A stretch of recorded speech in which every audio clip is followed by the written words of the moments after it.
Toda cidade tem suas ruas silenciosas, onde a vida acontece sem alarde, por trás de portões fechados. A Rua Dom Sebastião, na Vila Brasilândia, em São Paulo, era uma delas. Uma rua de trabalhadores, de rotinas previsíveis. Mas, em agosto de 2013, o silêncio dessa rua foi quebrado. Não por um som, mas pela ausência dele.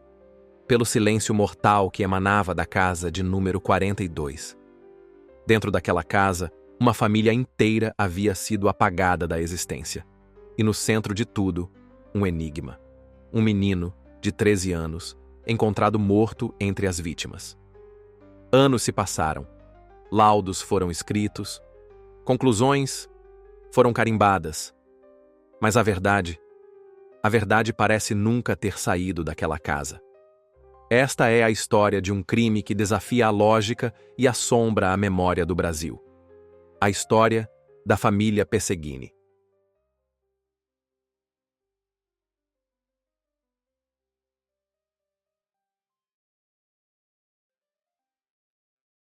Se você se interessa por histórias como essa e quer se aprofundar nos casos criminais mais marcantes do Brasil, deixe seu like neste vídeo e inscreva-se no canal Criminalmente Brasil. Sua participação é fundamental para continuarmos trazendo conteúdo de qualidade e promovendo a reflexão sobre temas tão importantes.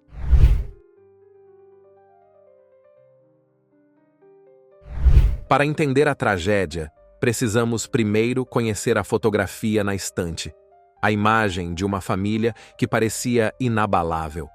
Luiz Marcelo Pesseguini, sargento da Rota, a tropa de elite da Polícia Militar de São Paulo. Um homem cuja profissão era sinônimo de força e autoridade. Ao seu lado, Andréia Bovo Pesseguini, cabo da PM, trabalhando no mesmo batalhão do marido. Uma mulher descrita como vibrante, dedicada e o coração da família. Juntos, eles representavam a ordem, a lei, e completando o retrato, o filho único. Marcelo Eduardo Bovo Pesseguini, conhecido como Marcelinho. Um garoto de 13 anos, de olhar inteligente e sorriso tímido. Um menino que carregava um fardo invisível para muitos. O diagnóstico de fibrose cística, uma doença degenerativa que exigia cuidados constantes e limitava seus sonhos. Ele era o centro do universo de Andréia, o protegido. Um menino que amava videogames de ação, mas que, na vida real, era visto como doce e incapaz de qualquer maldade. Uma família, um lar, uma fortaleza. Mas toda fortaleza tem seus pontos cegos. A noite de 4 para 5 de agosto de 2013 foi uma noite comum, fria, como tantas outras do inverno paulistano. Nenhum vizinho ouviu tiros, nenhum alarme soou. O terror se instalou em completo silêncio. A manhã seguinte trouxe a primeira peça fora do lugar. Andréia, a policial exemplar, não apareceu para trabalhar. O celular, mudo. A preocupação dos colegas se transformou em um pressentimento sombrio. Horas depois, a porta da casa 42 foi aberta e a fotografia da família perfeita se estilhaçou para sempre. A cena encontrada pela polícia era metodicamente cruel. No quarto do casal, Luiz e Andréia dormiam seu sono eterno, cada um abatido com um tiro preciso na parte de trás da cabeça. Na casa dos fundos, que compartilhava o mesmo terreno, a avó materna de Marcelinho, Benedita, e sua tia-avó, Bernadette, foram executadas da mesma forma impiedosa. 4 corpos, 4 tiros fatais disparados a queima-roupa. Mas faltava alguém. Onde estava Marcelinho? Ele também estava no quarto de seus pais, também morto. Seu corpo estava de bruços, com um dos braços reclinados para trás. Ao seu lado, no chão, a pistola .40 de sua mãe. A arma que, segundo a perícia, disparou todas as 5 balas. Para a Polícia Civil, o quebra-cabeça, por mais macabro que fosse, tinha uma solução rápida e direta. Em menos de uma semana, o caso foi apresentado ao público como resolvido. A conclusão oficial era de uma brutalidade quase impensável.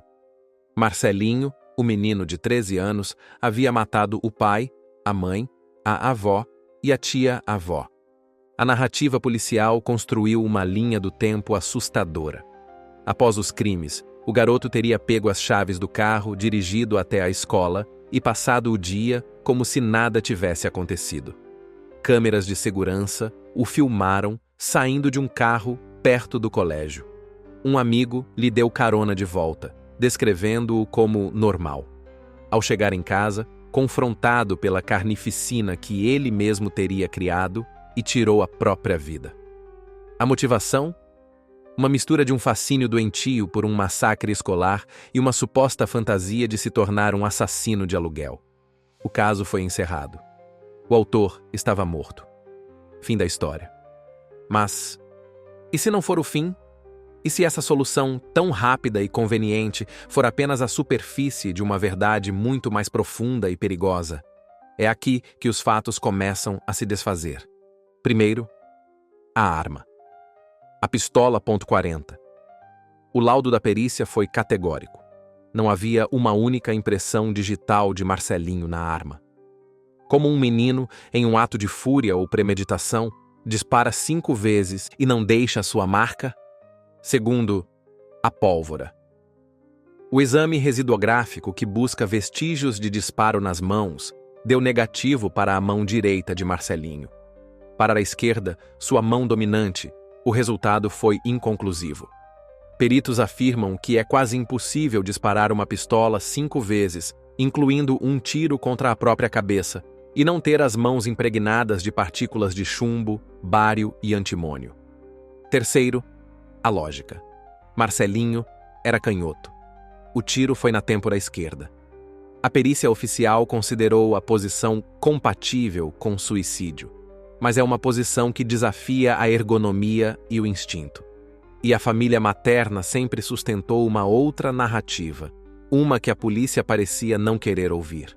Eles falam de uma Andréia preocupada, que teria gravado conversas e estava prestes a denunciar colegas policiais por envolvimento em roubos. Uma queima de arquivo executada por profissionais e mascarada como uma tragédia familiar seria possível? Colocar a culpa na vítima mais frágil, no menino doente, não seria o crime perfeito? O caso Pesseguini foi arquivado, mas nunca verdadeiramente solucionado no tribunal da opinião pública. Ele nos deixa com perguntas que nos assombram. Estamos diante de um dos maiores e mais trágicos erros da investigação policial brasileira? Ou a mente de um adolescente acuado por uma doença implacável e talvez por segredos que nunca saberemos? Se partiu de uma forma que ninguém pôde prever? A verdade sobre o que aconteceu na Casa 42 talvez tenha sido a 6ª vítima daquela noite.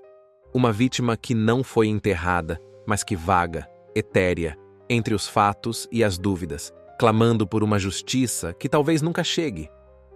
O silêncio daquela rua foi quebrado para sempre, e em seu lugar ficou o eco eterno de uma pergunta. Por quê? Se você se interessa por histórias reais, sombrias e que nos fazem refletir sobre a condição humana, inscreva-se no Criminalmente Brasil. Ative o sino para não perder os próximos episódios e junte-se a nós nessa jornada de desvendar os mistérios e as complexidades do crime no Brasil. Nos vemos no próximo episódio, se você tiver coragem.